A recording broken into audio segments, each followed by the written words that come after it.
Vladimir Spiridonovich Putin atemorizaba a las personas, incluso a las que lo conocían bien. La experiencia de guerra del padre, la cojera que arrastró toda su vida y que siempre parecía empeorar cuando el clima se hacía frío, claramente dejó una fuerte impresión en su hijo, escribió Stephen Lee Myers en su libro El Nuevo Zar. El padre de Vladimir trabajaba en la fábrica Yegorov, en Moskovsky Prospekt. Ahí se construían los vagones de pasajeros para los ferrocarriles y subterráneos del país. El empleo le daba derecho a un cuarto individual, 16 metros cuadrados, en un decrépito departamento comunitario de un quinto piso. Los Putin se mudaron ahí en 1944 y tras la guerra debieron compartir ese espacio confinado con otras dos familias. Vivirían ahí por más de 2 décadas, recordó Myers en su texto. De acuerdo a la misma fuente, el departamento no tenía agua caliente ni bañera. En un corredor sin ventanas se tenía la cocina comunitaria. El baño estaba en un armario incrustado contra la caja de la escalera y se calefaccionaba con una estufa de leña. Vladimir Vladimirovich Putin nació el 7 de octubre de 1952 en la ciudad de Leningrado, ahora llamada San Petersburgo. Putin nació a 10 días de que su madre, María, cumpliera 41 años. Luego de tanto sufrimiento y pérdida, trató a su hijo como el milagro que parecía ser, redactó Myers. El padre de Putin murió en 1998, su madre un año después. Por unos meses no vio a su hijo convertido en presidente, informó el medio español El Mundo en una nota de 2018. Stephen Lee Myers recordó la infancia de Vladimir Putin en su libro El Nuevo Zar. Creció dentro del abrazo sobreprotector, sino abiertamente cariñoso, de sus padres que habían sobrevivido por milagro y querían todo por asegurarse de que su hijo también sobreviviera, escribió el autor. De acuerdo a la misma fuente, Vera Gurevich, una maestra de escuela que se volvió cercana a la familia, dijo que no había besos en casa de los Putin. No había gestos sentimentales de ese tipo, recordó.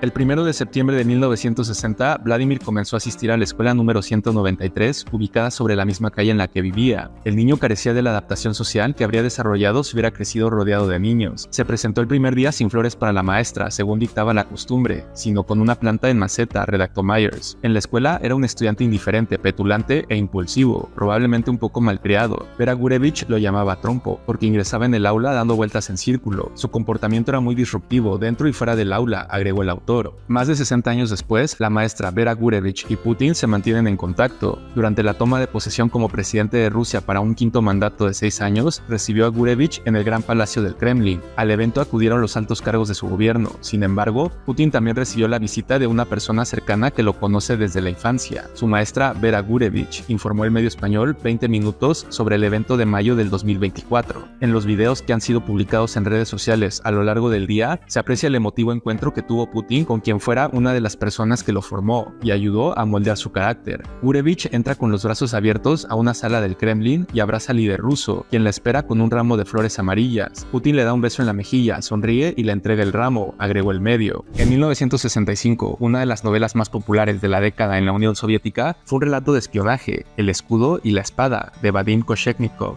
El héroe de la novela, el mayor Alexander Belov, era un agente secreto soviético que se hacía pasar por alemán en la Alemania nazi, justo antes del inicio de la Gran Guerra Patriótica, escribió Stephen Lee Myers en su libro El Nuevo Zar. Continuando el relato de Myers, con el alias Johann Weiss, el agente soviético asciende en el escalafón de la Organización de Inteligencia Militar y luego de la SS. Weiss es valeroso en la batalla, estoico e implacable, incluso bajo la tortura. Lo indignan los nazis, a quien debe servir en apariencia. Lo indigna el nazi que debe aparentar ser, pero se obliga a soportar la experiencia a fin de sabotear el esfuerzo bélico alemán, escribió Myers. El libro fue llevado a una película de más de 5 horas y fue la más vista en la URSS en 1968. Vladimir Putin, entonces de casi 16 años, quedó hechizado. Él y sus amigos vieron la película varias veces, agregó el autor. A Putin le encantó esa serie y ha dicho que se sintió tan conmovido que trató de alistarse de inmediato en la KGB, aunque fuera demasiado joven, señaló por su parte la BBC en un artículo del 2022. De acuerdo a Myers, Putin así se expresó sobre el escudo y la espada. Lo que más me admira era cómo los esfuerzos de un solo hombre podían lograr más que ejércitos enteros. Un espía podía decidir el destino de miles de personas. Durante sus últimos años de universidad, Vladimir Putin comenzó una relación con Ludmila Famarina, quien fuera estudiante de medicina. Siguieron saliendo juntos pasada la graduación y el inicio de su carrera. En 1979 se comprometieron, solicitaron una licencia matrimonial y sus padres compraron las alianzas, un traje y un vestido, escribió Stephen Lee Myers en su libro El Nuevo Zar. Pese a tener todo listo listo para el enlace, Putin puso fin a la relación. Era mejor sufrir en ese momento que dejar que sufrieran ambos más adelante. Sin embargo, nunca explicó lo que sucedió, informó Myers en su libro. Vladimir se había acostumbrado a la vida de soltero, quizá la prefería, como un hijo mimado que aún vive en casa de sus padres. Supuso que quizá nunca se casaría, redactó el autor del libro. 4 años después, en 1983, Ludmila Srebneva y Vladimir Putin se casaron cuando ella tenía 25 años y él 30. La pareja se conoció a través de un amigo en común 3 años atrás, cuando Ludmila, que era asistente de vuelo en aquel entonces, pasó por San Petersburgo, Leningrado entonces, unos días, informó en una nota el medio El Español. Tras 30 años de matrimonio, en 2013 la pareja anunció su separación y el divorcio se hizo efectivo en 2014. Ella se volvió a casar, ahora conocida como Ludmila Ocherednaya, está casada con el empresario Artur Ocherednaya, agregó el medio español. Ludmila Srebneva trabajaba como azafata de Aeroflot en marzo de 1980. De ojos azules, vivía en Kaliningrado. Ella tenía 22 años y una cabellera rubia que le caía en ondas hasta los hombros. Fue la descripción de Stephen Lee Myers en su libro El Nuevo Zar. De acuerdo a esta fuente, ella y otra azafata, Galina, visitaron Leningrado durante 3 días. En su primera noche en la ciudad, ansiosas de ver todo lo posible, fueron con el novio de Galina, Andrei, al teatro Lentsovet.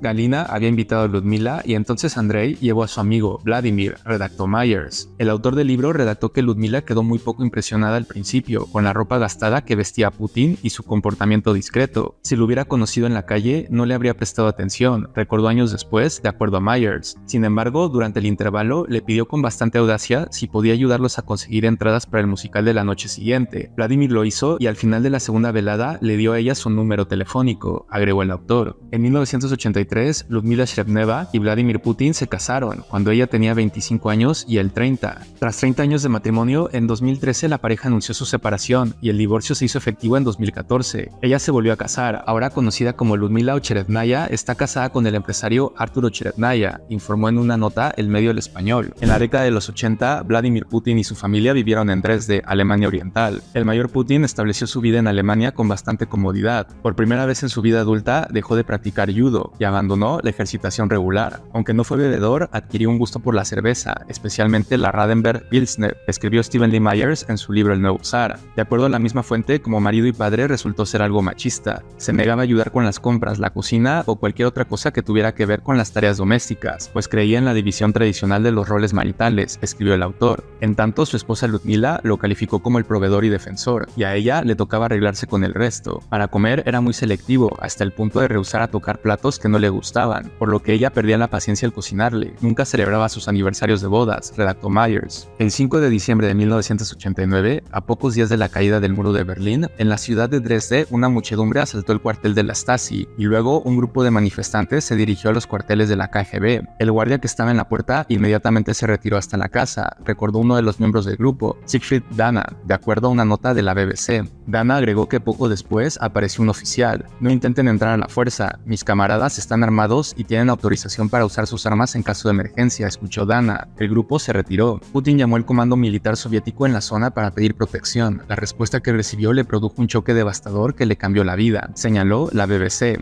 No podemos hacer nada sin órdenes de Moscú, dijo una voz al otro lado de la línea, y Moscú está callado. Putin llegó a Dresde, Alemania Oriental, a mediados de la década de 1980, para su primer puesto en el extranjero como agente de la KGB. En 1989 vivió en Dresde la caída del muro de Berlín. Fue bastante amargo para Vladimir Putin presenciar el derrumbe del ideal soviético en Europa y verse impotente para revertir las pérdidas, recordó Stephen Lee Myers en su libro El Nuevo Zar. Para Putin, lo más importante fue lo que percibió como una rendición incondicional de la Unión Soviética, seguida de un retroceso humillante, caótico y catastrófico, agregó el autor del libro. De acuerdo a la misma fuente, Putin se expresó de la siguiente forma sobre ese momento: eso fue doloroso, solo abandonaron todo y se fueron. Myers describió que los hombres y mujeres con los que Putin había trabajado durante casi 5 años fueron apartados. Sus patrones soviéticos los dejaron a merced de Alemania Occidental y sus propios vengativos ciudadanos. Los vecinos y amigos de Putin perdieron su trabajo en forma abrupta. Los oficiales de inteligencia se sentían particularmente traicionados, redactó Myers. Una nota de la BBC señaló que Putin se fue de Alemania sintiendo que había estado sirviendo a su país, y también regresó a un país que también estaba al borde del colapso y había cambiado radicalmente bajo Mikhail Gorbachev, agregó el medio inglés. La BBC citó las palabras de Masha Yesen, biógrafa de Putin. Se encontró con un país que había cambiado en formas que no comprendía y que no quería aceptar. Vladimir Putin y Ludmila hicieron su primer viaje como pareja en 1981, cuando visitaron el Mar Negro para quedarse 2 semanas en Sudak, Crimea. 2 años después, tras contraer matrimonio, pasaron su luna de miel en territorio ucraniano. Primero condujeron hasta Kiev,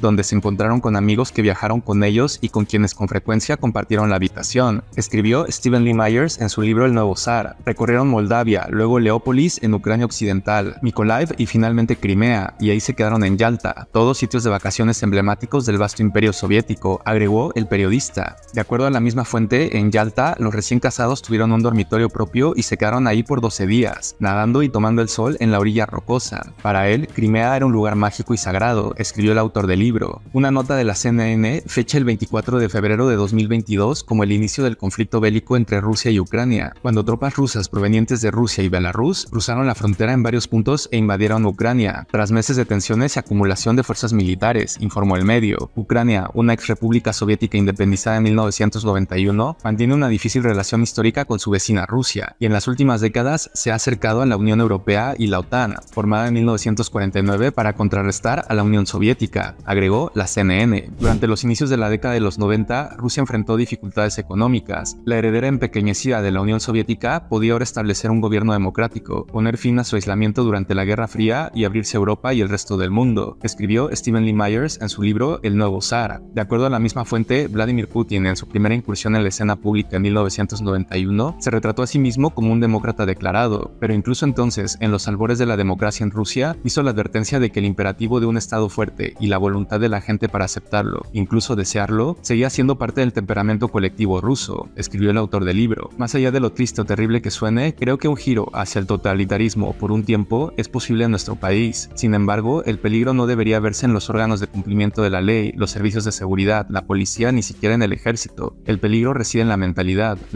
de nuestro pueblo, nuestra propia mentalidad. Nos parece, a mí también, a veces, lo admito, que si imponemos órdenes estrictas con mano de hierro, todos vamos a vivir mejor, más cómodamente, con más seguridad. El hecho es que esa comodidad se desvanecería muy pronto, porque la mano de hierro, muy pronto también, comenzaría a estrangular, dijo Putin de acuerdo al texto de Myers. El 18 de marzo de 2024, el medio RT informó que Vladimir Putin obtuvo más del 87% de los votos en las elecciones presidenciales tras escrutarse el 100% según los datos anunciados por la Comisión Electoral Central. A la edad de 71, el presidente ruso se inició un mandato de 6 años hasta 2030 y puede volver a ser reelecto hasta 2036. En la primera década de los 90, Anatoly Sobchak era alcalde de San Petersburgo, Rusia. En su equipo estaba Vladimir Putin como jefe del Comité de Relaciones Exteriores. Sobchak disfrutaba de su papel como padre de la ciudad, pero era Putin detrás de escena quien negociaba los acuerdos con los extranjeros y revisaba los detalles, escribió Stephen Lee Myers en su libro El Nuevo Zar. Kai Hover, un abogado sueco que trató con él entonces, describió a Putin con las siguientes palabras: en ese tiempo parecía, en efecto, estar haciendo lo que se suponía debía hacer, es decir, representar los intereses de San Petersburgo. Hover lo describió como un negociador obstinado que no cedía muchos milímetros en sus negociaciones de acuerdo al libro de Myers. En su texto, el periodista señaló que Putin parecía distante en el trabajo, incluso arrogante, rara vez mostraba emoción o empatía, lo cual contrastaba con los debates políticos tormentosos que se sucedían en el país. Podía ser estricto y exigente y sin embargo jamás levantar la voz, recordó su secretaria Marina Yentaltseva, de acuerdo a Myers. Si asignaban un trabajo no le importaba cómo se hacía o quiénes lo hacían o qué problemas tenían, solo debía realizarse y eso era todo, agregó la secretaria. Cuando Sobchak perdió las elecciones en 1996, Putin también dejó su cargo en el ayuntamiento de la urbe, recordó el medio Sputnik con relación al que se considera mentor del ahora presidente ruso. Sobchak logró crear un equipo de profesionales jóvenes, talentosos y experimentados. Hoy en día muchos de los exmiembros de su equipo y compañeros de trabajo de Putin en el ayuntamiento ocupan los cargos políticos más importantes de la Federación de Rusia, agregó el medio. Cuando en 1996 Anatoly Sobchak perdió las elecciones en San Petersburgo, él y Vladimir Putin se quedaron sin trabajo. En julio se mudó con su familia a una casa en la costa del lago Komsomolskoye, en el istmo de Karelia.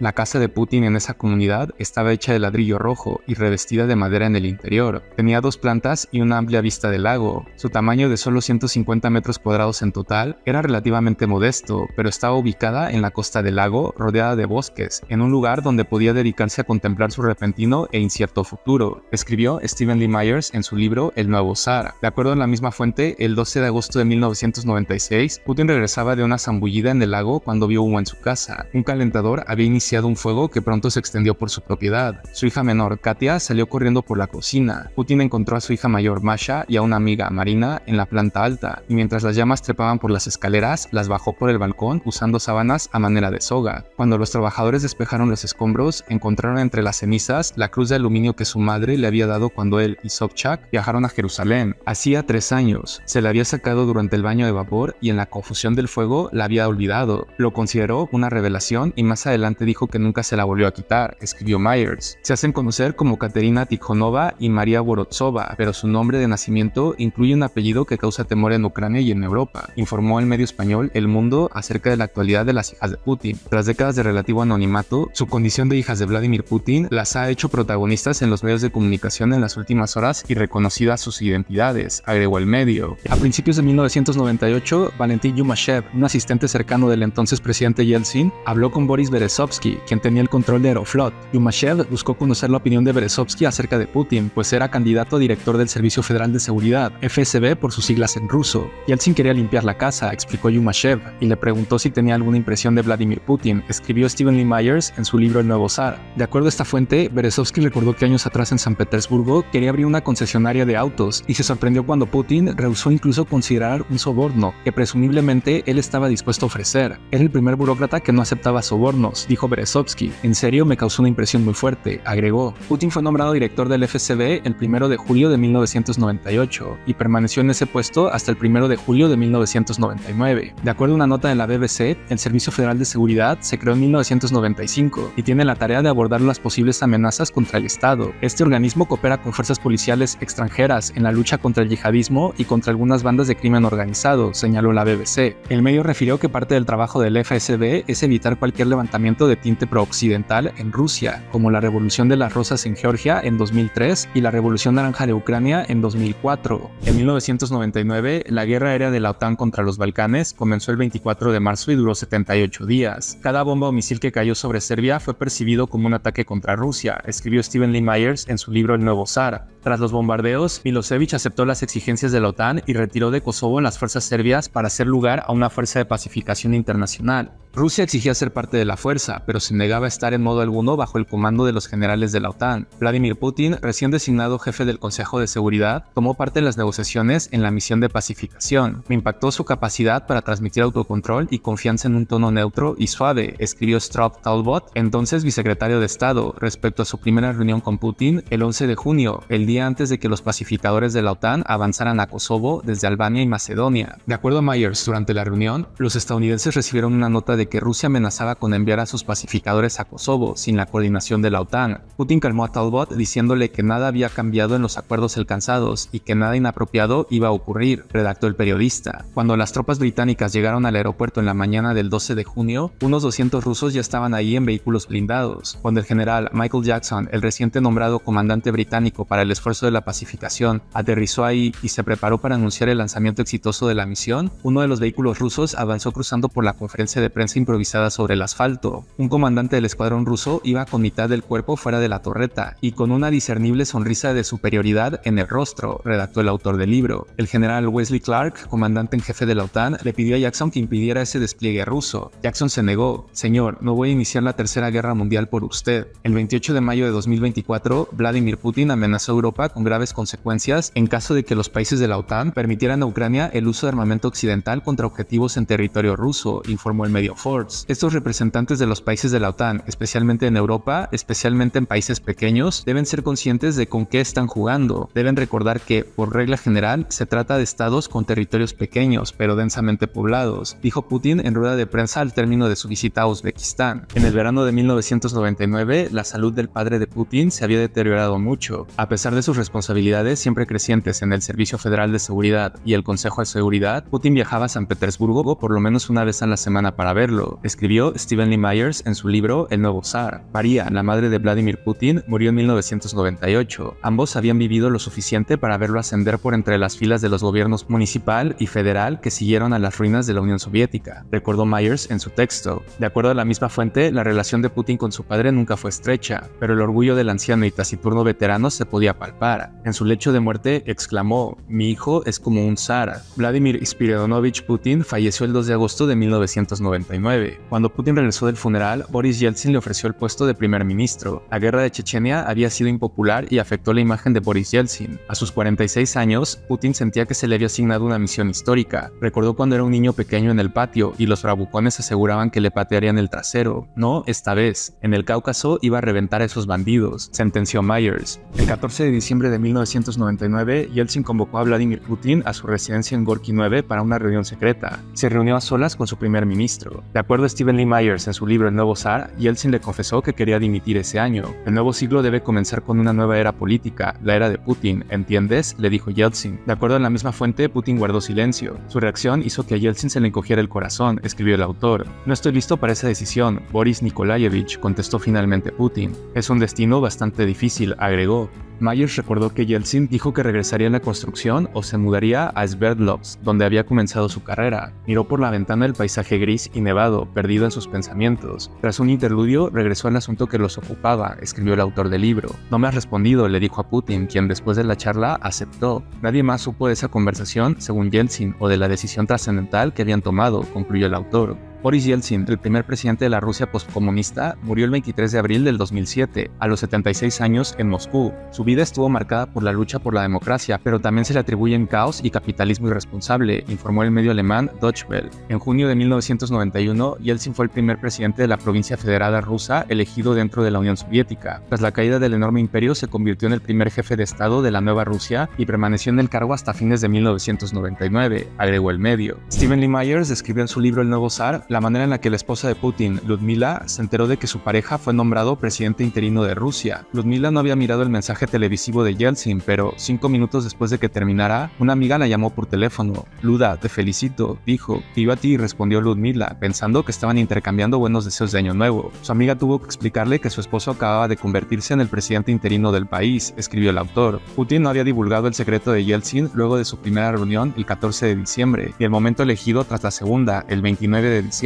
Ella lo supo con el resto de los rusos, agregó. De acuerdo a la misma fuente, Ludmila, quien estaba por convertirse en primera dama, lloró cuando supo del nuevo empleo de su marido. Se daba cuenta de que su vida privada se había terminado por lo menos 3 meses, hasta las elecciones presidenciales, o quizá por 4 años. En 1983, Ludmila Shrevneva y Vladimir Putin se casaron cuando ella tenía 25 años y él 30. Tras 30 años de matrimonio, en 2013 la pareja anunció su separación y el divorcio se hizo efectivo en 2014. Ella se volvió a casar, ahora conocida como Ludmila Ocheretnaya, está casada con el empresario Artur Ocheretnaya, informó en una nota el medio El Español. El 11 de septiembre de 2001, Putin se reunió con 48 periodistas en el Kremlin para conferirles los honores del Estado, una tradición de tiempos soviéticos. Al terminar la ceremonia, sus consejeros de seguridad lo llamaron a una sala de conferencia donde miraron informes de televisión sobre los aviones que se estrellaron contra el World Trade Center y el Pentágono en Estados Unidos, un ataque realizado por Al-Qaeda. De acuerdo a Stephen Lee Myers en su libro El Nuevo Zar, Putin se volvió hacia Sergei Ivanov, su antiguo amigo y colega del KGB. ¿Qué podemos hacer para ayudarlos?, le preguntó. Intentó llamar al presidente Bush, pero no pudo comunicarse con él, ya que el Air Force One subía y bajaba por todo Estados Unidos. Cuando la consejera de Seguridad Nacional de Bush, Condoleezza Rice, intentó llamar a Ivanov, Putin de inmediato tomó la comunicación. Le aseguró que no incrementaría la alerta militar de Rusia en respuesta al movimiento de Estados Unidos hacia un pie de guerra. De hecho, redujo la alerta y canceló un ejercicio militar en el Océano Pacífico que había comenzado un día anterior, que simulaba un conflicto nuclear con Estados Unidos. ¿Hay algo más que podamos hacer?, le preguntó a Rice, escribió el autor del libro. De acuerdo a la misma fuente, Putin fue el primer presidente en llamar a la Casa Blanca. El suceso acaecido en Estados Unidos traspone las fronteras nacionales. Es una provocación descarada a toda la humanidad, al menos a la humanidad civilizada, dijo a los medios. El 12 de septiembre, Bush y Putin se comunicaron de acuerdo a Lee Myers. El bien triunfará sobre el mal. Quiero que sepas que en esta lucha vamos juntos, le dijo el mandatario ruso al estadounidense. La relación de Bush y Putin fue cordial. El 21 de mayo de 2001, Putin expresó su satisfacción por la comunicación que se tenía entre ambos presidentes. En un comunicado del Ministerio de Asuntos Exteriores de la Federación de Rusia, dijo que el diálogo ruso-estadounidense cobró nuevamente el dinamismo necesario y emprendió la solución de los problemas prácticos fundamentales que figuraban en la agenda de las relaciones entre nuestros países. Vladimir Putin buscó desarrollar una relación personal con el presidente Bush. Ya era el primer líder ruso o soviético desde Lenin en hablar una lengua extranjera. Tomaba lecciones de inglés 1 hora al día, escribió Stephen Lee Myers en su libro El Nuevo Zar. La primera vez que se reunieron fue en junio de 2001, en Eslovenia. Lee Myers recordó una anécdota sobre esa reunión. Durante un paseo por el jardín, subrayó los puntos en común entre los dos. Veo que tus hijas llevan el nombre de tu madre y tu suegra. Cuando Bush contestó, no soy buen diplomático, Putin rió y dijo, yo hice lo mismo. De acuerdo a la misma fuente, en privado Putin sentía que podía ser franco con Bush acerca de sus diferencias y hacer que él entendiera las dificultades que Rusia enfrentaba en la transición desde las ruinas soviéticas. Buscó algún tipo de reconciliación con Estados Unidos, incluso con la OTAN, agregó el autor del libro. En una nota de la agencia EFE, se informó que la reunión entre ambos mandatarios tuvo como asunto principal el futuro del Tratado Antimisiles Balístico ABM, suscrito entre Moscú y Washington en 1972. El presidente de Estados Unidos ha indicado que el Tratado ABM no debe ser obstáculo para crear el nuevo escudo contra misiles de largo alcance que el Pentágono quiere crear en esta década, agregó la agencia en una nota publicada por el periódico El Mundo. La mañana del 13 de noviembre de 2001, Putin visitó la Casa Blanca en Washington, lo que representó su primera visita a Estados Unidos como presidente. Dios mío, esto es hermoso, dijo Putin al ingresar en el despacho oval, de acuerdo a Stephen Lee Myers en su libro El Nuevo Zar. Bush estaba seguro de que superarían las diferencias del pasado. La causa común que habían forjado por los ataques del 11 de septiembre había dado frutos, agregó el autor.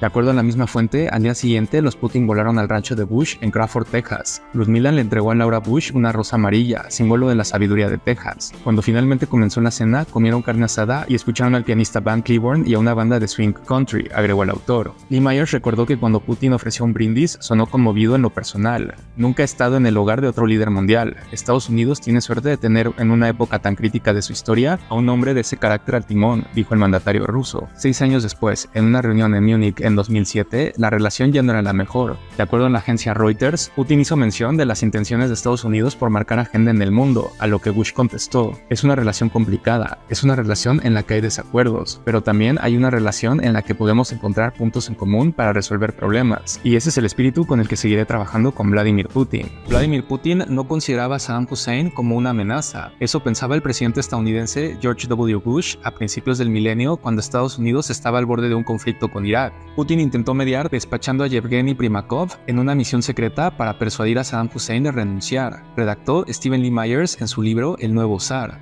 Hussein escuchó con calma primero, pero luego reunió a sus consejeros jerárquicos y frente a ellos condenó la reconciliación de Putin con Bush, escribió Myers. Rusia se ha transformado en la sombra de Estados Unidos, le dijo el líder iraquí a Primakov. De acuerdo a la misma fuente, cuando Putin se dio cuenta de la concentración de tropas estadounidenses en Kuwait, concluyó que no podía hacer nada para detener la guerra. Tampoco iba a hacer nada para apoyarla, escribió Myers. Saddam Hussein fue capturado el 14 de diciembre de 2003 por tropas estadounidenses en Ad-Daur, en su ciudad natal de Tikrit, al norte de Bagdad. El 5 de noviembre de 2006 fue condenado a morir en la horca por su implicación en la muerte de 148 iraquíes chiíes de la aldea de Dujail en 1982. El 30 de diciembre de 2006 fue ejecutado, informó el medio español El Mundo. El día previo a las elecciones parlamentarias de diciembre de 2003 en Rusia, Vladimir Putin pasó la noche en vela. Su esposa Ludmila explicó el motivo cuando se presentaron a votar. Su querida labradora negra, Connie, había dado a luz a 8 cachorros, escribió Stephen Lee Myers en su libro El Nuevo Zar. Putin recibió a Connie como regalo en diciembre de 2000, luego de visitar una perrera donde había sido entrenada para búsqueda y rescate. Connie se sumó al poodle Tosca que Putin había regalado a sus hijas, agregó Myers. De acuerdo a la misma fuente, el presidente ruso se convirtió en el favorito de Connie y lo acompañaba incluso a reuniones oficiales en su residencia. Myers escribió que cuando Bush visitó Novo Ogariovo, Putin comparó a Connie con el terrier escocés de Bush, Barney, más grande, más rápido, más fuerte, dijo. En enero de 2007, la entonces canciller alemana Angela Merkel visitó a Putin en Sochi, Rusia. Merkel le teme a los perros desde que uno la atacó en 1995. Fue captada por las cámaras mirando a Connie claramente incómoda durante la reunión en la residencia de verano de Putin, informó la CNN. El líder ruso parecía sonreír mientras veía a su perro acercarse a su invitada especial, agregó el medio. Putin le dijo a un periódico alemán que no era su intención asustar a la canciller alemana cuando llevó a Connie a una reunión durante esa rueda de prensa. Quería hacer algo lindo por ella, le dijo al periódico en una entrevista. Cuando descubrí que a ella no le gustaban los perros, claro que me disculpé, agregó Putin. Connie murió en 2014 a los 15 años. El 31 de octubre de 2004, Ucrania elegiría presidente. Sustituto de Leonid Kuchma, un burócrata soviético que había sido elegido como reformista en 1994. Luego se volvió cada vez más autoritario y corrupto, al tiempo que Ucrania se tambaleaba en una transición hacia la democracia y el capitalismo, escribió Stephen Lee Myers en su libro El Nuevo Zar. De acuerdo a esta fuente, para muchos ucranianos, el deceso de la Unión Soviética no era una catástrofe sino una liberación, un resurgimiento de la independencia respecto a Moscú. Sin embargo, la identidad nacional en Ucrania era débil al principio de los 2000. Estaba muy dividida dividida geográfica y étnicamente, entre ucranianos y rusos, entre otros grupos, recordó Myers. Los ucranianos tenían lazos históricos y culturales con los rusos, pero el espíritu nacionalista que emergió en los primeros años de independencia del país se asemejaba al de otras antiguas repúblicas como Lituania, Letonia y Estonia, que habían soportado 5 décadas de ocupación soviética y ahora eran parte de la OTAN y la Unión Europea, agregó el autor del libro. Algunas de las medidas que la población adoptó fueron símbolos ucranianos y nombres ucranianos para las ciudades, incluida la capital que se había llamado en ruso Kiev durante siglos, pero que en la independencia volvió al estilo ucraniano Kiev, señaló Myers. El conflicto bélico entre Ucrania y Rusia comenzó el 24 de febrero del 2022 y en 2024 cumplió más de 2 años de actividades. De acuerdo al medio alemán Deutsche Welle, el ataque ruso ya había comenzado 8 años antes con la anexión en Crimea. El 27 de febrero de 2014, hombres armados y enmascarados con uniformes sin emblemas nacionales ocuparon el parlamento y la administración regional de la península. El presidente ruso Vladimir Putin admitió más tarde que eran soldados rusos. En su libro El nuevo zar, Stephen D. Myers abordó los profundos lazos étnicos, culturales y económicos de Ucrania con Rusia. Era la raíz histórica de Rusia misma, el Rus de Kiev, el feudo medieval cuyo líder, Vladimir el Grande, adoptó el cristianismo en 988, y la frontera de los imperios zaristas que siguieron. Su nombre traducido literalmente es la Ucrania, la frontera, redactó Myers. De acuerdo a la misma fuente, pese a que las fronteras de Ucrania se habían modificado con el tiempo, pues en algún momento su territorio occidental fue parte de Polonia o el imperio austrohúngaro, en 1954 Nikita Khrushchev decretó que Crimea sería gobernada por la República Socialista Soviética de Ucrania desde Kiev, no desde Moscú. Nadie entonces, y tampoco Putin, ciertamente cuando pasó su luna de miel ahí cerca de 2 décadas después, avisoró jamás que Ucrania y con ella Crimea sería un día parte de otra nación independiente. Incluso ahora, en 2004, parecía un accidente histórico que Putin, como la mayoría de los rusos, toleraría solo en tanto la nueva Ucrania permaneciera firmemente anidada dentro del abrazo geopolítico de Rusia, agregó el autor. Fue el 31 de octubre de 2004 cuando Ucrania llamó a elecciones para sustituir a Leonid Kuchma, un burócrata soviético que había sido elegido como reformista en 1994. El conflicto bélico entre Ucrania y Rusia comenzó el 24 de febrero de 2022 y en 2024 cumplió más de 2 años de actividades. De acuerdo al medio alemán Deutsche Welle, el ataque ruso ya había comenzado 8 años antes, con la anexión de Crimea. El 27 de febrero de 2014, hombres armados y enmascarados con uniformes sin emblemas nacionales ocuparon el parlamento y la administración regional de la península. El presidente ruso Vladimir Putin admitió más tarde que eran soldados rusos. George W. Bush y Vladimir Putin llegaron al castillo de Bratislava para su reunión. Putin abandonó cualquier pretensión de afable amistad, escribió Stephen Lee Myers en su libro El nuevo zar. Bush planteó sus preocupaciones respecto al arresto de Mikhail Khodorkovsky,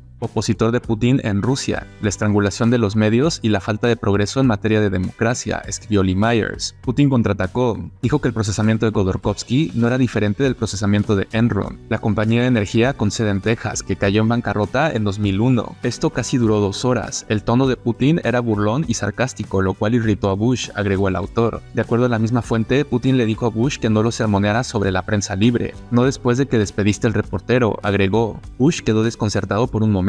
Luego se dio cuenta de que Putin se refería a un escándalo que había estallado respecto de informes de Dan Rather, de CBS, sobre el servicio de Bush en la Guardia Aérea Nacional, escribió Myers. Te sugiero enfáticamente que no repitas eso en público, le dijo Bush a Putin. En su conferencia de prensa conjunta se mostraron sus diferencias. Ya no podían encubrirse por el bien de la diplomacia. El medio alemán Deutsche Welle reportó de esa reunión que Putin dejó en claro que no se debe poner en riesgo las relaciones entre Rusia y Estados Unidos con demandas de mayor democratización, tras asegurar que no pretende inventar una definición especial de democracia y que cualquier vía hacia el totalitarismo resulta hoy imposible. Matizó sin embargo que la democracia no es anarquía y debe adaptarse a la situación imperante en su país. Con ello puso en evidencia, sobre todo ante sus propios ciudadanos, que no está dispuesto a aceptar dictados de nadie, ni siquiera de Washington, agregó el medio. En junio de 2005, Vladimir Putin recibió un grupo de empresarios estadounidenses en San Petersburgo, Rusia. Robert Kraft, director de Kraft Group y dueño de los Patriotas de Nueva Inglaterra, mostró su anillo de campeón de NFL al presidente ruso. Su equipo recién había ganado el Super Bowl 39. El anillo era una chuchería estridente de 124 diamantes y grabada con el nombre de Kraft. Se lo pasó a Putin, que entonces se lo deslizó de un dedo.